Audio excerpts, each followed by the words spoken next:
Hello, and welcome to Tuesday Folk People, a series that delves deep into the heart of folk music, exploring the artists at its foundation. My name is Maddie Leedham, and today I'm going to be joined by the South London based singing duo Ben and Dom.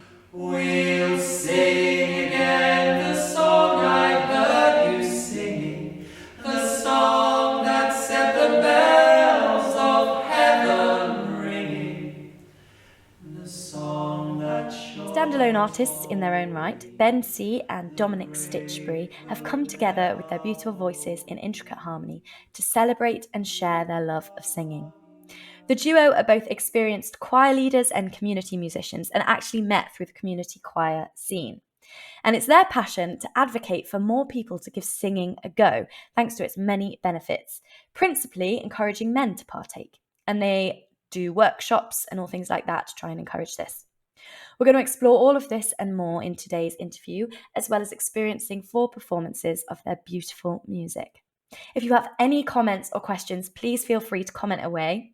But I think that it's now time that we welcome Ben and Dom to our online studio. Hello, Ben and Dom. How are you both doing? Hello. Hi, yeah, good. Thanks for having us. It's a pleasure. I'm really excited for this. And you both are currently in South London. Have I got that right? Yep, we're in Sydenham. Yes, South gorgeous. And it's a gorgeous sunny day, the day that we're recording. So I'm hoping that the day that this goes out is also sunny. If not, I'm sorry, all you viewers. But anyway, let's go and brighten everyone's day, regardless of the weather, with your first song, which is Cobweb of Dreams. Could you tell us about this song before we hear it? Yeah, it's the second song that we ever learnt in a two-part as a duet together, and it's a song which I heard at Roy Bailey, the late and great folk protesting, at his tribute gig at Towersey Festival, and the Heap family who run Towersey Festival were on stage, and they sang this song. First time I'd ever heard it, and it was a song that Roy kept alive over the years at his Towersey gig. Heard them sing it, and I was just like, "What's that song?" It's a beautiful song. And after the summer, I showed it to Ben. We talked about it, and we just thought it would be a great song for us to sing. And we both fell in love with the song and did a two-part version of it. So, And it's written by yeah. Leon Rosselson and Joy Macefield. I have been searching through the timeless past because of you, my love, because of you, weaving a cobweb that will hold you fast, because of you, my love, because of you. Oh, sing again the song I heard you singing, the song that set the bells of heaven ringing, the song that surely told me the grave could never hold me, because of you, my love, because of you. And now I know that love's a fragile flower, because of you, my love, because of you. So little time between the sun and showers, because of you, my love, because of you. Oh, sing again the song I heard you singing, the song that set the bells of heaven ringing, the song that surely told me the grave could never hold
community singing was the major factor that got you into where you are in folk music currently. Would you say that you got into folk music in the most authentic way possible, as being kind of immersed in that community way, being passed on? Ooh, good question. I think community singing has a lot in common with folk music in terms of the sort of world it inhabits and the way in which it kind of brings people together. So for me, that was kind of my way into folk music, really, and finding those sort of parallels between, I don't know, sort of bringing people together to share in song is kind of at the heart of it. And then actually the kind of community choirs that we were leading and the groups we were working with, in terms of the music we were singing and the sort of songs we were looking for, I think that naturally led us towards, I mean, quite broadly, but kind of folk music and songs. I think songs that have a lot of heart to them and speak to issues and respond to things. Does that sound fair? Yeah, and stories, that kind of thing. Yeah, I think there's a huge overlap. But I would say that I didn't feel like I had an authentic route into folk. I wasn't around folk music when I was young, or going to sessions or sing-arounds or anything like that. I know other people have sort of had that, and I've become more curious about folk as a way, as a process, and the kind of culture, our culture around it in our country. But that, I think, similar to Ben, my introduction to the world of it really was through singing together, singing the voice, which obviously is a big part of how folk music is often received, delivered, or experienced communally. So Yeah. Do you think that you would have preferred to have a more formal introduction to it? I know that Dom, you studied at the University of Southampton. I'm not actually sure where you studied, if you studied, Ben. I'll just clear that up here. Did you do a music degree? I did a music degree at York University. Yeah, Ah, I see. So you both have this formal music education, but you weren't necessarily brought into folk music through that. Do you think it would have been better if you'd had that exposure during that education? that, well, there's sometimes, I don't know if it's one of those sort of universal things, but I have sometimes felt that yearning to be part of a recognized community, or a community of people that do the same thing, shared repertoire. I've definitely felt that. And as I've experimented in kind of different genres, there's that sort of desire to have wanted to kind of, have grown up with that kind of musical identity, and to have that. And so I can feel a yearning in me for that, and a bit, and it does relate to folk a bit. I know people who have gone through that, and multi instrumentalists, and they can turn their hand to this and that, and they can, there's that, the repertoire, the genre, and you can do it. So there is that yearning, but actually, I'm been a bit of a tinkerer and a mover around of different genres, and experimenting in different ways, and modes of making music. And in a way, despite that yearning for something like a community to be part of, I sort of think, I quite enjoy the fact that I've come at things from different angles. And I think particularly it's been a part of our collaboration that we both, maybe Ben would agree in some ways with me, but we're both bringing something a bit different. We're not coming from like a real genre or a dynasty or a lineage, or we're actually kind of bringing lots of different influences and experiences into what we do. And one of those is an interest in folk music, which is, for us, has come about later in our lives. Yeah. No, I think it is brilliant. And I think that it's almost more inspiring for people, because obviously there are those who've grown up with it. There are those who've had the formal education in it.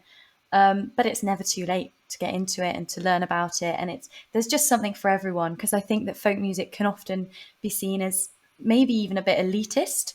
And I think in no way is it. It's just however you want to interpret the tradition, and however you want to hear the music and make the music, then that's the correct way to do it, as long as it's not harmful to anyone, obviously, which your guys' music definitely isn't. And on that, I want to explore the kind of things that you do for the community. Obviously, we've mentioned that you are in community singing and community music making. What sort of thing do you do in that sector of the music world? Oh gosh, what Yeah. do we do? Well, I think both of us have been working in community music for a few years, and for me, it's been mostly community choir projects and community singing projects, and kind of just sharing the love for singing. And I suppose more recently, actually, I've been taking a similar approach, but to making music and writing music, and trying to think about kind of composing and creation in school settings and community settings, and bringing people into the sort of creation of music in a nice way. And a little bit, actually, we did a bit of that with our latest project, where uh, not only did we invite, I mean, we're kind of used to inviting people to sing with us, but we were sort of interested in inviting people to help sculpt some of our songs a little bit as well. Um, and so I suppose that's kind of where my head's at now in terms of sharing the love for music more broadly and not just about singing. Hmm. What about you, Dom?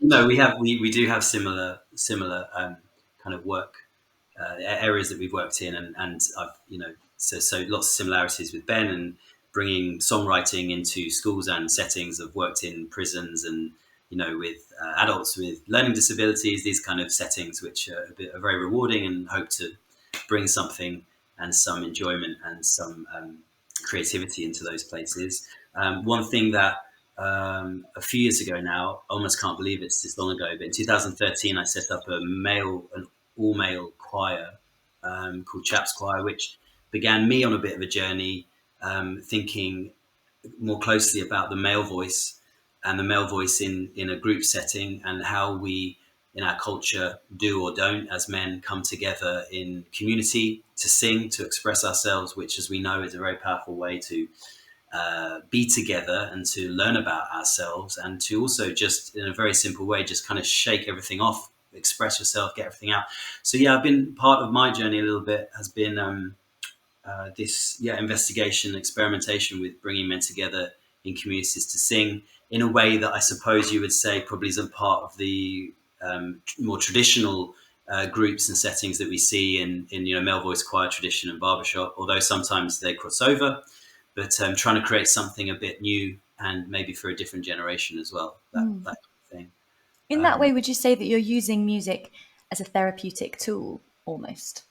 Absolutely. I mean, you know, in a way, we love music, and it's the reason we come together. But in a way, it's also, the excuse to come together to do other things. It's a reason to come together as a group, and I think it is therapeutic, deeply, particularly in a group setting when you're singing together. Anyone who's sung a song together in a group, it's a very different experience. You're being seen by other people as you're expressing yourself. You're having to sort of show yourself in a different way.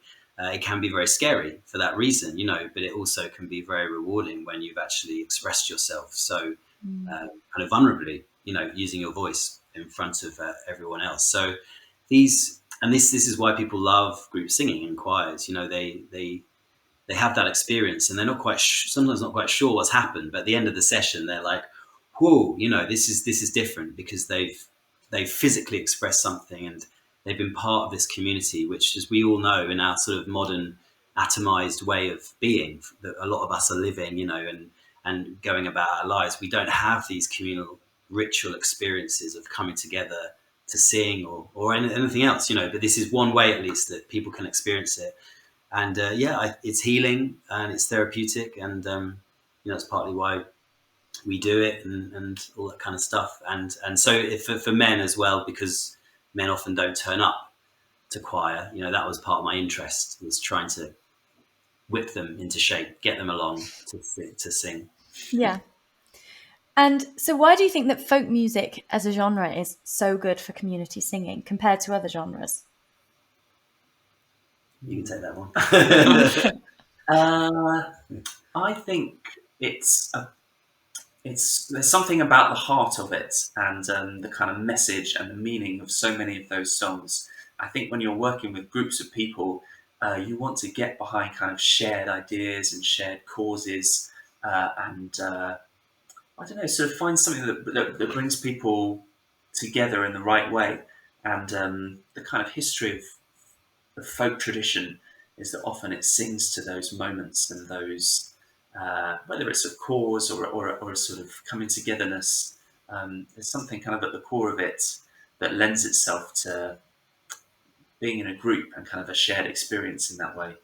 Yeah, I don't know. That was a bit No, non-direct, no, that's but good. But also, like, you know, it's. I think it's important to say and not shy away from. There's a simplicity a lot of the time, you know, yeah, and that's.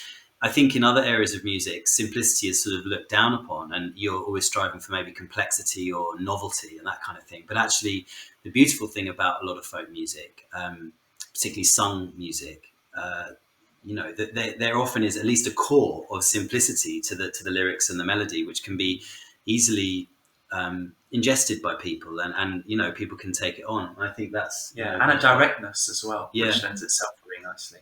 yeah, Yeah. And it was through community singing that you two actually came together as a duo. Have I got that right? That's true. That is true. We were kind of community choir leader friends before we were singing together. And then we did, just before lockdown, we did a big project at the Union Chapel in London um, through a concert series called Daylight Music, which is a great concert series and been going for a long time. And we were running an event for Daylight Music called Call to Choir, where we sort of, the idea was we started with one voice on stage at the start of the concert and finished by filling the Union Chapel with voices. And so we had a big kind of scratch choir of about 200 singers or so to kind of finish it off. And, you know, as the singers, but basically as the concert unfolded, more singers came onto stage. But as part of that, we needed a duo. And we've told this story so many times that I don't really know what's true and what's not we true. basically But programmed ourselves into the concert. I don't know whether we did that by mistake because we forgot to program a duo, or whether we very deliberately were like, we should sing a duet. It's a myth, though, but yeah. Yeah. But anyway, as part of that, we had to sing a duet together. And I think for both of us, there was just something really nice about becoming a singer for a bit and not a choir leader. And it was a sort of slightly unusual texture of just two voices. And it took us a long time to figure out what we could even sing and kind of what would work. And yeah, something about it just kind of clicked and felt right for both of us. And I think it felt like there was more to kind of unpick after that concert. Do you think that then having this duo is your way of being able to kind of tap into your own voice a bit more, because you're working so much with other people's voices, it's easy for yours to get lost? And is it a way that you can just keep that connection there? Yeah, Definitely. yeah, absolutely. I mean, we you know, both of us over the years, and Ben more so than me, have done. You know, we've had some artistic voice, we've done some composition, or we've done some performing, and in various guises. But I think, you know, we both wanted that artistic voice to come to the fore more, have a vehicle for it, have an opportunity to do it, and to spend more time on that. And you know, we love our choirs and we love our choir leading. Yes, we do. But you know, there's obviously for a lot of us artists and musicians, there's, you know, usually there's an artistic voice that is wanting some expression, something a bit, yearning for something a bit deeper. And initially in just the singing and the kind of curiosity about what we might sing, which Ben alluded to, this kind of, in a way, a slight problem we found, at least for us, around repertoire, like what would we sing? You know, and there are some songs from the folk tradition and from that world that we've adopted, but there are also some things that don't feel like they fit, you know, which has also led us to our writing, which came a bit later, collaborating, writing together, something that's not always easy to do, you know, so closely. And so we kind of basically work on the lyrics and the music together most of the time, you know. So that it started bearing some fruit, and we started kind of experimenting with with writing as well. I can't remember which song we're on. I've forgotten where we are. I don't know. Because I was gonna link it back to the fact that we heard one of our songs yet.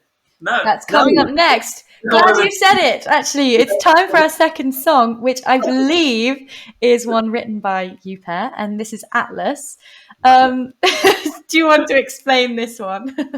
well, it was a nice segue from Yeah, Tom. Atlas. So this is a song off our new EP, which is a collection of 6 songs that we wrote together kind of during lockdown.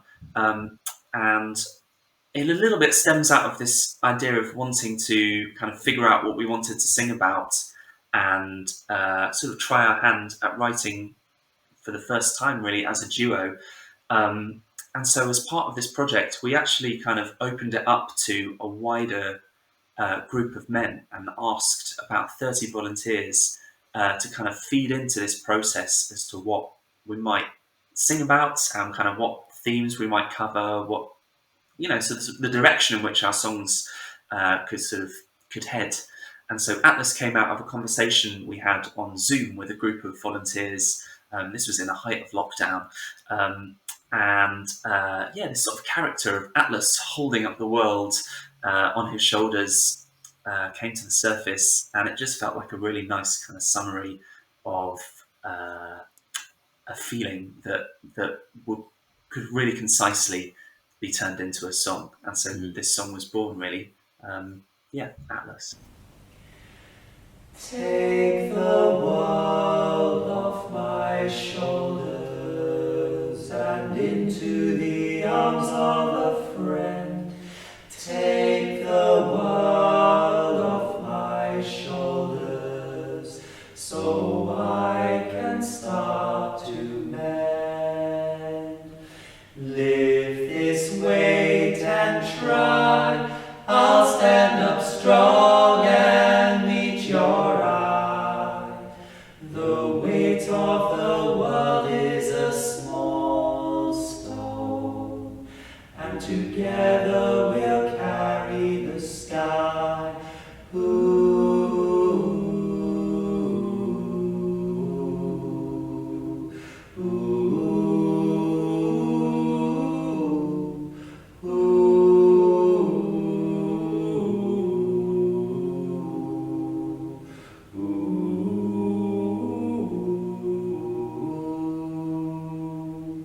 Lift this weight and try.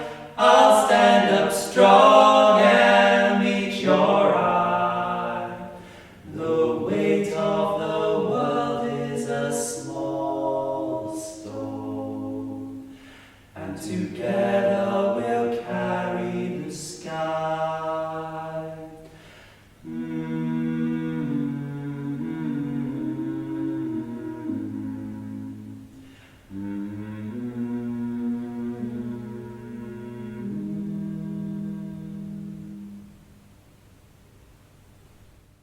Tuesday Folk People is going on tour. We're heading to Manchester, Leamington Spa and London. We're bringing to you Bob Fox, the Shackleton Trio, the Brothers Gillespie, Good Habits and Homity. Tickets are on sale now, so head on over to our website at home-stage.co.uk to get yours. Obviously in Atlas, and as you've previously mentioned, you do explore themes of male expression and masculinity in singing. Why is it important to get men singing? That's one for you, Dom, definitely. Well, I think it's important for the same reason it's important to get anyone singing. But these topics get a bit gnarly. I think when we talk obviously about gender and we talk about stereotypes and these kind of things. But the truth is that it does seem like in a lot of singing settings, a lot of public singing settings, choirs and such, that men don't turn up so much. So there's something about singing, or at least singing in a group, which doesn't speak to them in some way. Not all of them, but there's the sort of finger in the air. The figures show, that kind of that's the case. So. It's important to get men singing because there's a stereotype which I would apply to myself, and I think other men I know, and it's probably more nuanced than this, but there's something around feeling challenged about being vulnerable. And about expressing oneself and about taking a sort of emotional risk about saying what's really going on. And it's all a bit anecdotal, but, in some of the guys I've talked about who have come to choir and stuff like that, there is a level of fear, which I know exists in people of all genders who come and sing, but there is a level of fear that exists about what it means, for them at least, for these men, about what it means to be a man in a singing space and to be offering his voice up, and the vulnerability around that. And so we're sort of at this point, where I think there is a wider conversation going on for men about identity and about who we've been, where we're going, if I can even say that, and all that kind of stuff. And so singing is, a tiny drop in the ocean. It's a tiny opportunity, maybe to explore this expression that some men find difficult to bring out. I'm not claiming it's a panacea or it's anything like that. It's just like another way, to explore a different way that men might sort of express themselves in the world. Yeah. And do you Yeah. think? Oh, sorry. Carry on. No, that's it. Okay. Well, I was going to say, do you think that in this push to get men talking and to get them expressing themselves, that singing might be an easier way of doing that than actually talking itself? I think it's such an individual thing. The, I know that there are some amazing projects going on at the moment, which Andy's Man Club, I don't know if you've heard of it, but it's a talking project where they're bringing men together to talk much more directly about things, and in a way, in a much more, it's singing together, it is a great way to come together, but it's, it doesn't necessarily deal with things head on necessarily if you're looking at it through a therapeutic lens, but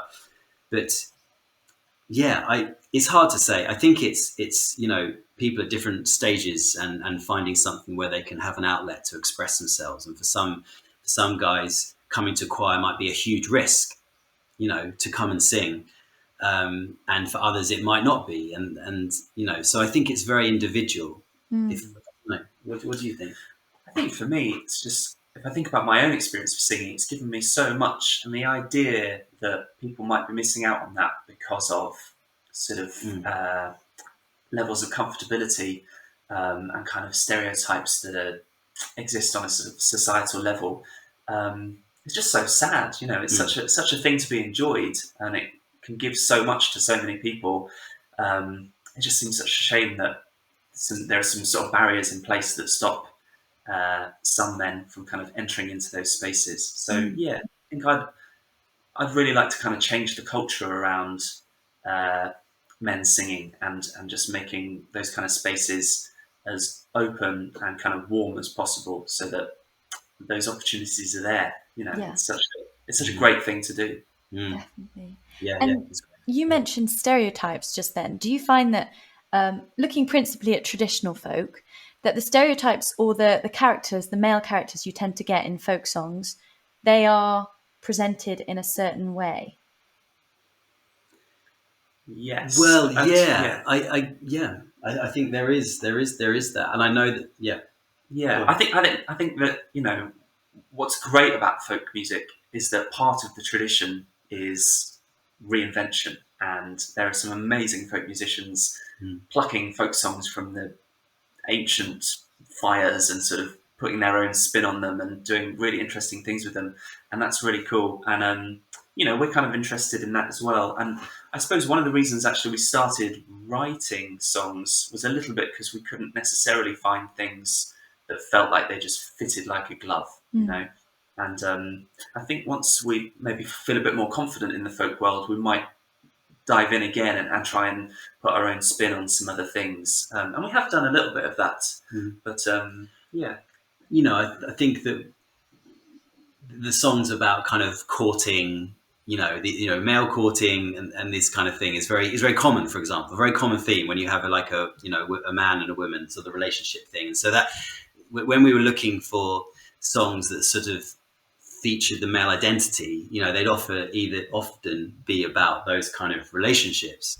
And so I think it's just been difficult finding, like Ben said, songs that feel like they really would fit what it is that we want to kind of sing about. Although some of those songs are, nice songs, or there's nothing wrong with those songs. But the reinvention element, I think, is what we're sort of trying to find a little bit of flavour of. I think that would be really great because, I mean, representation is so important. And if we're trying to get men to kind of open up a bit more and express themselves more easily without stigma and things, if they're going to then listen to a folk song and all you hear are these men who are strong warriors, swashbuckling men, or ones who are, I don't know, you get quite a few murderous ones. I don't know. There's all sorts of different male characters, and it's not that often. Obviously, there are some exceptions that you get, like a non-toxic male, I might say. So yeah, reinvention is so important, and also with your own songwriting, being for men to be able to hear it's acceptable to act in this less macho way. That's absolutely fine. And so I do think it is really important.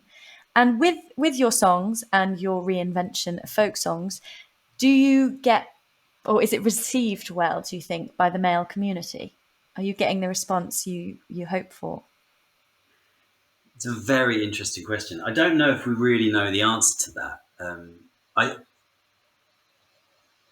There are some. We have had some comments after we've performed some of our songs, which, and this is relatively new because it's only about 6 months ago that we actually started performing these songs that we're writing. So it's just sort of small audiences. But as we know, folk audiences are great listening audiences, so people really listening. We've had a minority, but a minority of very passionate responses, haven't we? From a few, sometimes a couple of guys might come up at the end and speak. They're surprised, I think. I don't know. That's the reaction I've had from a couple. They're almost surprised by the level, the sort of, I don't know how to describe it, but some of our lyrics can be quite vulnerable and intimate as well, in a way, describing an experience or something. And there has been a level of surprise and I think appreciation for kind of speaking some of those things or singing them into the room, into the air. Yeah, I don't. Yeah, I suppose we don't We know don't really yet. know. Yeah, we don't know. I don't know that we've necessarily had a particularly different response from men and women, or it doesn't feel like it. No, but maybe, yeah, it's curious, isn't it? But maybe for different reasons. I mean, yeah, it's hard to know. I'm sure time will tell. It's probably not one of those things that you can just sing a song and suddenly society's changed or your audience is completely different in one instance. It's just one of those where it chips away. And as I said, representation. And even you two yourselves, two men singing together, unashamed, you're singing your feelings, and you are opening up yourself. And I suppose then them seeing that, it might just slowly change mindsets, which is obviously so important. And that's why it is so important what you're doing. And that's why the word needs to be spread. So viewers, spread the word, get it out there, because this is something, it is so important. Because in some cases, it saves lives, doesn't it? This expressing yourself and talking. So yeah, excellent. I think that we should now go for your third song, which is Crow. And this is another one on the same themes. Can you explore that further? Yeah, well, actually, you've led us into it really nicely because it's sort of a little bit about. Often when we think about kind of men's spaces, the thing that comes up is mental health, and this song is a little bit tied into that theme. So the character of the crow is this kind of thing that lurks behind you and sort of follows you around a little bit. And we haven't really been too prescriptive about what that is in the song, but I think it's something that most people can kind of relate to, of this sort of demon. And I suppose really we were thinking about it from a kind of mental health point of view, but yeah, it's broad. It could be interpreted in lots of different ways. There's a crow on the bedpost. It keeps me awake. It pokes and it shocks me. It exists just to mock me. The shadow I can't shake. There's a crow on the bedpost. It keeps me awake. It pokes and it shocks me. It exists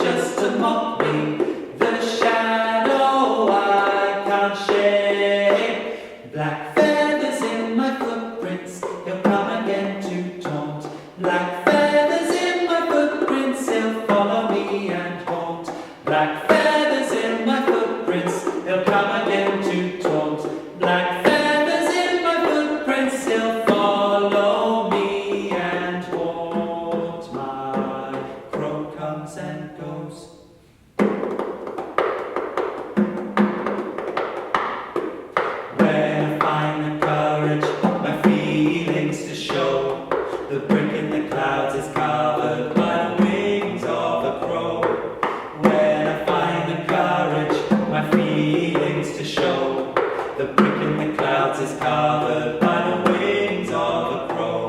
We've buried the bruises within, ripples beneath our skin. We've buried the bruises within, ripples beneath. When I find the courage, my feelings to show, the brick in the clouds is covered by the wings of a crow. When I find the courage, my feelings to show, the brick in the clouds is covered by the wings of a crow. That crow on my bedpost still keeps me awake. It lurks behind my shoulder, makes day and night feel colder. The shadow I can't shake. Black feathers in my footprints, he'll come again to taunt. Black feathers in my footprints, he'll follow me and haunt. Black feathers in my footprints, he'll come again to taunt. Black feathers in my footprints, he'll follow me and haunt. My crow comes and goes.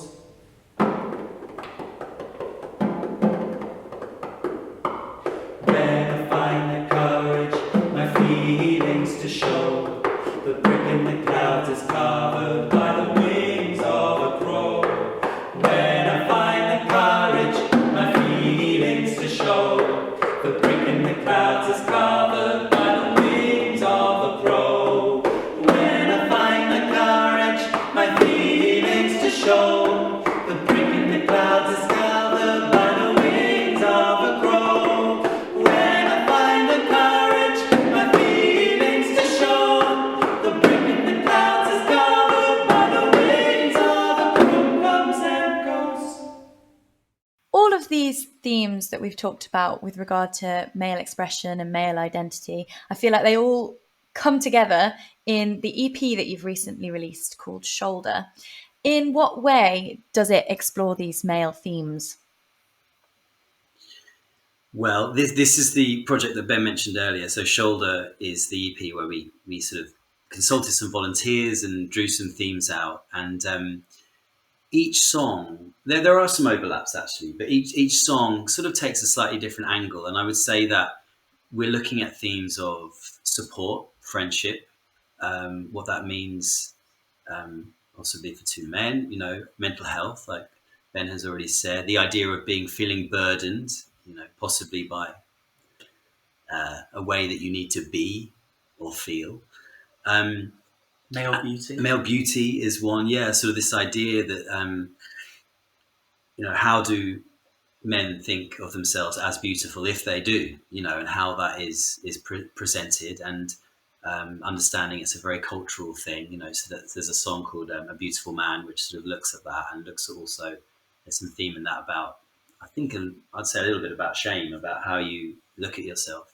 But there was one track which we're really proud of, so most of the EP is just our two voices. We do a little bit of layering, but there's one track which goes a bit further called From One Man to Another, which is at the end of the EP. And this song is quite special, we feel, because we invited some musician friends, singer friends, to submit some recordings of them singing the phrases of the song.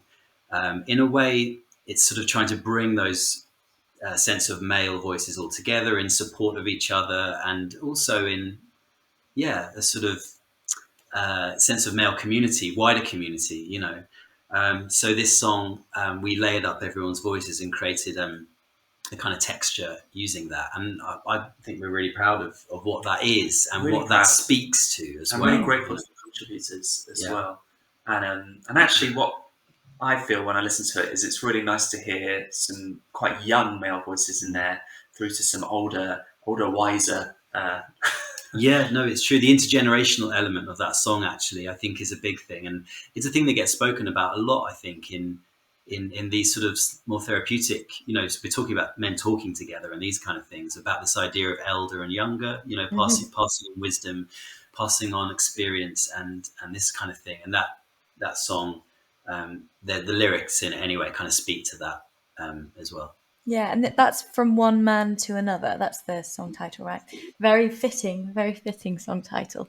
And I don't know if I'm going to be able to articulate this very well, but when you just said about almost the passing on of wisdom from one man to another, obviously that got me thinking of the oral tradition of folk music itself. How brilliant would it be if that can, obviously there is the warning in folk songs and things that we learn lessons from the past, but if we can just adapt the tradition slightly so that that is the case, that it's men speaking to one another through these songs, and then in the future maybe someone who's not yet born will hear a song from someone now or hear the voice of someone now and find comfort in that. I think that that's just so, it's just such a lovely concept and a lovely thought. Yeah. And Well, so we're all, oh, sorry. Yeah, there was a little bit about English there, but actually, without, I hope it's not too much of a digression, but actually we have written another song that we got on our album called Through the Years, which takes that theme of, it's related, but takes that theme of, there's a lyric in it which is a common heart beats through the years, and I think we sort of took that slightly more distilled idea of what it is like from one generation to be speaking into the future, or even back, or this kind of thing. So that feels like an important exploration for this us. amazing ballad text from way back when, and kind of wrote a response to it, basically, which is about if men could love each other. And yeah, it feels like a very unusual text anyway. So we kind of wanted to write a sort of our own take on it. And we just kind of finished writing it, and we performed it for the first time the other day. Yes. Yeah, Amazing. that's album future. That's Yes. future. That's what we're going to discuss in a minute. Yeah, jumping the gun there. No. So with the shoulder EP, that is all your own compositions, all your originals. Was Yeah, it 6 original tracks. right? Was it quite an emotional experience writing that? Yeah, I would say it was actually. I think in lots of ways. I think both of us were sort of reconnecting with singing and finding our voice. But also, we were kind of a little bit figuring each other out and figuring out what our duo was and what we wanted it to be and what we wanted to say. And, like this is a really special collaboration, and collaborating with one other person is a curious thing. You sort of you want to give all of yourself to it, but you also want to uh, you want your collaborators to feel that they can give all of themselves as well. So yeah, it was an emotional journey, and there was a lot to it, and we worked really hard on it, and we put a lot of time into it, a lot of energy into it, a lot of honesty into it, and Yeah, and when we first started experimenting with some ideas, I mean, we really had no idea. It was before, I think, before the EP had a concept, maybe. But when we started writing around these things, we really had no idea whether, when we put our heads together, whether we'd agree on thematically on anything, and it felt there were ways in, and it soon became apparent that there was something there. And actually, those themes came out very quickly. So we started writing together. In a way, the theme of the EP came out of what we were already naturally kind of thinking about and responding to in our writing. Yeah. And have you toured the EP? Not officially, no. I mean, it's kind of yeah. I mean, we're a relatively new act, and we self-released the EP, and we've sort of got a few shows, and we're exploring also a model of doing. We delivered a few workshops and done it sort of informal performances of the song. So yeah, we're slowly trying to get them out there, but no official tour at the moment. No. Yes, right. And that leads me on to talk about the future. Obviously, we've kind of explored a very exciting thing. Let's go deeper into this album that you're writing. What are your plans for this album? The kind of themes and things that you're exploring in it? I think it's a continuation of what we've done with the EP. We want to kind of expand on some of the themes that we're excited about, and also take our writing in some slightly different directions as well. and say a bit more and speak a bit more broadly, perhaps. The EP feels very concise in some ways, so we're sort of curious about what else we might say, and how else we might present the kind of two voices. So we're going to try and weave in some other elements Yeah. as well. Yeah, but we're pretty excited about it. But it's been quite a big question and journey for us to work out what and if we need to do beyond just our two voices, because there's a beautiful simplicity that we love about that. But there's also a journey of trying to understand what else would work musically for us. Whether a 13-track album of just two voices all the way through would be enough. So these are the kind of questions that we've had a little bit about shaping what we're doing. Yeah. And are you planning for it to be just originals on the album, or do you think you'll include? We might have some folky covers in there as well. We don't totally know just yet. Yeah, but potentially. Yeah. I suppose the other thing that we're really keen to do is take our songs out to meet people. We've done a few little performances now and really enjoyed it, and so kind of the obvious next step for us is to try and do much more of that, and take our songs to people is what we're excited about doing.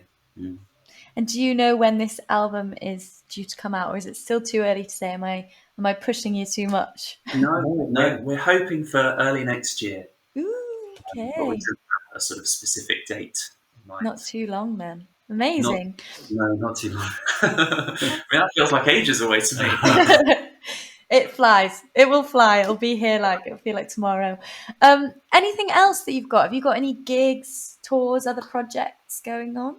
We do a Wild Singing Day in July, and we're actually at Cambridge Folk Festival as well. Yeah, Folk Expo, which we're really excited about. So part of our showcase, we're on the artist mentoring scheme with English Folk Expo, so we get a slot there, which would be great. And a few things coming up later in the year. We're going to sing in this beautiful chapel called the Fitzrovia Chapel in the centre of London. It's this beautiful space, which we'll just be singing unamplified on the 23rd of September, I'm going to say. But it's on our website. I don't know. Sometime in September. So we've got a few things coming up. Wow. Sounds amazing. And sadly, we've run out of time for this interview here today. We do luckily have one more song. But before we go into this one song, I just want to say thank you so much for joining me here today. And honestly, best of luck with everything that you're doing. I really do hope that it gets the results that we all want, gets people talking and expressing themselves. So that's amazing. So now we have the final song, Bright Morning Star. Who wants to explain this one? I think you can do that. Well, this is an Appalachian folk song that, again, we sort of a little bit stumbled upon when we were kind of experimenting with singing together. But it's just a really lovely song about kind of fresh beginnings. And this recording is actually taken, we did it in a little church in Luxborough, Somerset. Yeah, when did we do that? It was October last year. We had this beautiful week. We stayed in a friend's house. We're very lucky, and we were given the key to the church, which was like this big. The key was massive, because it was still COVID times a bit, so not many people were using it. We had this beautiful church to rehearse and sing in for the week, and we did some videos. Bright morning stars arising, bright morning stars arising, bright morning stars arising.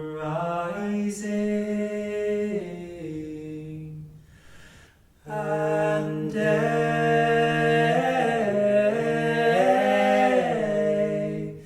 is breaking.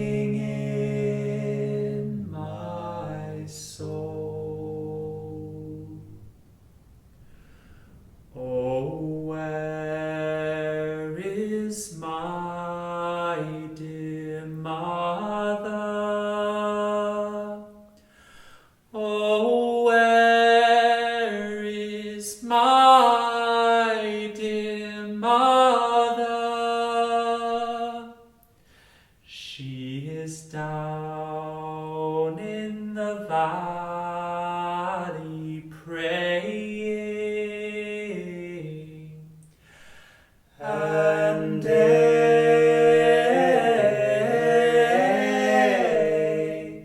is breaking in my soul. Oh, where is my dear Father? Oh, where is my dear Father? He is gone to heaven shouting, and day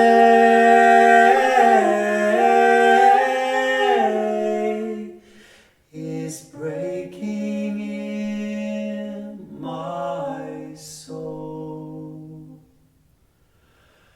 Bright morning stars arising, bright morning stars arising, bright morning stars arising.